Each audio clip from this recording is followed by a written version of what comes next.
नमस्कार दोस्तों, स्वागत है आप सभी का आपके अपने यूट्यूब चैनल पे। तो यहाँ पे बात करेंगे कैंपस के बारे में। और कैंपस एक्टिववेयर की अगर हम बात करते हैं तो कुछ खास रिटर्न देखने को नहीं मिला है।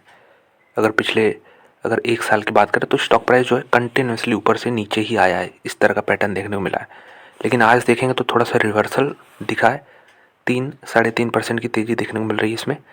लेकिन आज के दिन भी वही सेम स्टोरी कि ये तो अच्छे रिटर्न्स हैं एक दिन के हिसाब से, लेकिन ये इनफैक्ट 12% ऊपर था एक टाइम पे। तो 12% से घट के इतने पे बंद होना ये क्लियरली इंडिकेट करता है कि जो लोग ऊपर के लेवल पे फंसे हुए हैं वो एक भी मौका यहाँ पे जाने नहीं देंगे, और स्टॉक जब भी मोमेंट आएगा उसमें तो वो बेचने की कोशिश करेंगे। आज भी यही हुआ है, 12% से ये यहाँ पे 3-3.5% जो यहाँ पे प्राइस क्लोज हुआ। इसके पीछे का रीज़न ये नहीं कि शॉर्ट पोजीशन यहाँ पे बनाई गई हैं इसमें इंट्राडे में। इसके पीछे का रीज़न ये है कि एग्ज़िट लिया है बहुत लोगों ने जो ऑलरेडी होल्ड कर रहे थे ऊपर से।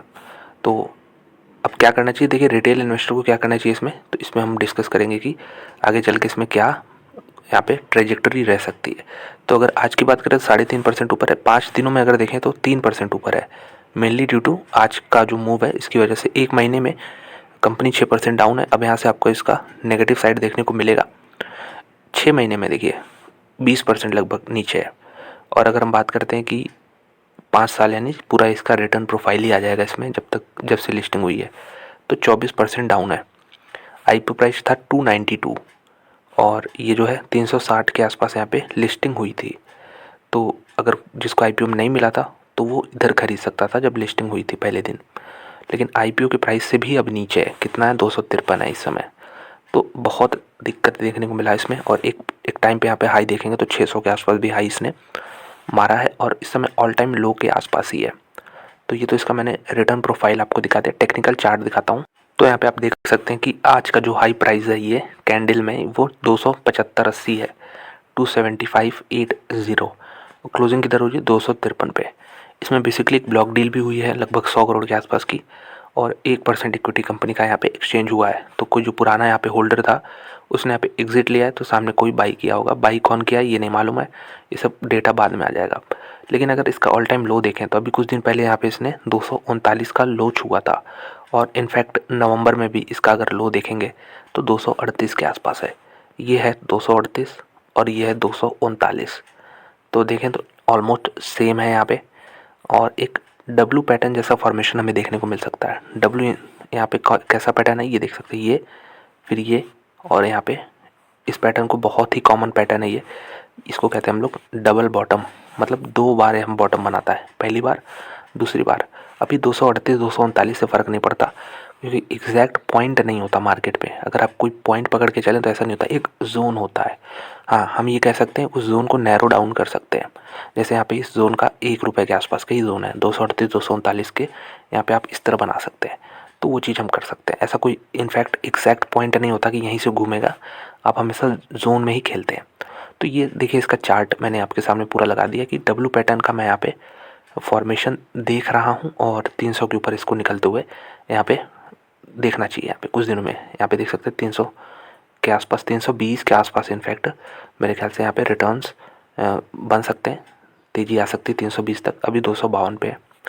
तो रिज़ल्ट तो देखिए एक के बाद एक काफ़ी अच्छे नहीं रहे रिज़ल्ट, और मेन कारण यही है कंपनी के गिरने का। एक कंपनी मेट्रो ब्रांड्स, मेट्रो ने देखिए अभी जो अभी रिज़ल्ट आया था वो ख़राब आया था कंपनी का, लेकिन इसके पहले जितने रिज़ल्ट आए काफ़ी शानदार थे मेट्रो के। और मेट्रो आउट परफॉर्मेंस काफ़ी अच्छा किया है इसको कैंपस से। तो ये भी चीज़ एक फैक्टर है कि अब पूरा सेक्टर भी बहुत अच्छा नहीं कर रहा है। रिलैक्सो भी अगर देखेंगे तो हाई वैल्यूशंस की वजह से काफ़ी दिनों से वो यहाँ पे एक रेंज में ही है। तो ये दिक्कत की बात है यहाँ पे कैंपस में। और रिज़ल्ट अच्छे नहीं है, उसके बाद उम्मीद कर सकते हैं आगे चल के अच्छे हों। इनफैक्ट अगर हम इसका ऑल टाइम हाई देखें तो काफ़ी लोग यहाँ पे 639 का भाव यहाँ पे देखे होंगे, लेकिन आज यहाँ पे 252 है। तो काफ़ी ड्रेस्टिक फॉल देखने को मिला था। इसके पहले भी एक वीडियो बनाया था मैंने, इसमें ये देखिए यहाँ पे ये ट्रेंड लाइन बन रही थी। इसमें ये ट्रेंड लाइन कैसे बन रही थी कि रेजिस्टेंस मिल रहा था इसको हमेशा इस ट्रेंड लाइन पे, और इनफैक्ट यहाँ पे ब्रेकआउट भी हुआ था यहाँ पे, लेकिन ये एक फेक ब्रेकआउट हो गया था यहाँ पे। ये देख सकते हैं ये एक फेक ब्रेकआउट हुआ था। कैंडल स्ट्रॉन्ग थी, वॉल्यूम्स स्ट्रॉन्ग थे, लेकिन सर्वाइव नहीं किया फिर। तो वही चीज़ है, इसके ऊपर मेरे ख्याल से निकलता है तो और भी अच्छा यहाँ पे तेज़ी देखने को मिलेगा। ये इनफैक्ट लेवल वही है 320 का, तो मेरे ख्याल से 320 तो पहला लेवल होना चाहिए, दिमाग में रखना चाहिए 320 तक का। और इनफैक्ट नीचे की साइड में 238 जो ये लेवल है, इसको भी ध्यान में रखना चाहिए। ऐसा नहीं कि सिर्फ वन साइडेड ही देखना चाहिए, मार्केट है, पॉसिबिलिटीज़ दोनों हैं। डबल बॉटम का ये टारगेट हो जाएगा, डबल बॉटम का ये स्टॉप लॉस हो जाएगा। तो इस तरह से आप इसको देख सकते हैं। अगर बात करते हैं कि कंपनी के, अगर हम फोरकास्ट की बात करें तो यहाँ पे अगर टारगेट प्राइस देखें तो टारगेट प्राइस काफ़ी ज़्यादा नहीं है, 260 के आसपास ही है। और इसमें जो मैक्सिमम टारगेट निकल के आ रहा है 295 का है, और एक मिनिमम निकल के आ रहा है 224 का। तो मेरे ख्याल से डाउन साइड लिमिटेड है 224 की अगर बात करें तो। यहाँ पे देख सकते हैं कि 252 253 अभी तो 30 पॉइंट का यहाँ पे डाउन साइड है। तो अगर हम यहाँ पे ये देखें, दो ब्रोकर कह रहे हैं स्ट्रांगली सेल, दो यहाँ पे कह रहे हैं कि खरीदो इसको, और एक कह रहा है यहाँ पे बाई करो, और होल्ड भी दो पे यहाँ पे हैं। तो इनफैक्ट काफ़ी मिक्स्ड व्यूज़ हैं इस पे। और ये अगर हम एनुअल की बात करते हैं 2025 में, ईपीएस जो है 6 रुपये 23 पैसे आने का एस्टिमेट है इसमें। और अगर आप यहाँ पे वैल्यूएशन 40 का लेते हैं तो यहाँ पे कितना आएगा, ये लगभग 240 रुपये आएगा। तो आप देख सकते हैं कंपनी कितनी महंगी है, कि अगर ऐसे का ईपीएस लाना एक चैलेंजिंग काम होगा कंपनी के लिए। उसके बाद आ भी गया तो 40 का ईपीएस देंगे तो 240, 50 का ईपीएस देंगे तो लगभग 300। तो ये चीज़ है कि अगर महंगी कंपनी ले रहे हैं तो फिर अर्निंग्स का ग्रोथ में प्रॉब्लम नहीं होनी चाहिए। इसमें क्या प्रॉब्लम हुई है अब मैं दिखाऊँ आपको। तो ये देखिए, एक एक रुपये का ईपीएस आता है कंपनी का। ये देखिए इनफैक्ट जो एस्टिमेट था उससे भी कम आया यहाँ पे। एस्टिमेट 1 रुपये 60 पैसे का था, आया था 80 पैसे। और यहाँ पे तो बहुत ब्लंडर हुआ था, 2 रुपये 75 पैसे की जगह 0 रुपीज़ आया था। तो जो एस्टिमेट्स हैं इससे भी ख़राब कंपनी कर रही है। तो एक ग्रोथ कैटेगरी वाली कंपनी है ये, नो डाउट। इसको शुरुआत से ऐसा देखा गया जब से लिस्टिंग हुई है, लेकिन उस चीज़ को ये जस्टिफाई नहीं कर पा रहे हैं कि ग्रोथ कहाँ है। इनफैक्ट उम्मीद करेंगे आगे चल के ऐसा देखने को मिले। अभी तो करंट ईपीएस अगर हम बात करें 2023 में 2 रुपये 70 पैसे का एस्टिमेट था, और यहाँ पे 4 रुपये 35 पैसे का, और यहाँ पे 6 रुपये 23 का। तो ये आगे चल के ऐसे ईपीएस तो बढ़ता हुआ नज़र आ रहा है। ये एस्टिमेट्स हैं दोस्तों, मतलब इतनी उम्मीद कर रही है इंडस्ट्री। अभी कंपनी कितना डिलीवर करती है ये तो कंपनी के ऊपर डिपेंड करता है, जो कि कंपनी ने मिस किया है काफ़ी। तो ये दिक्कत की बात हो सकती है यहाँ पे।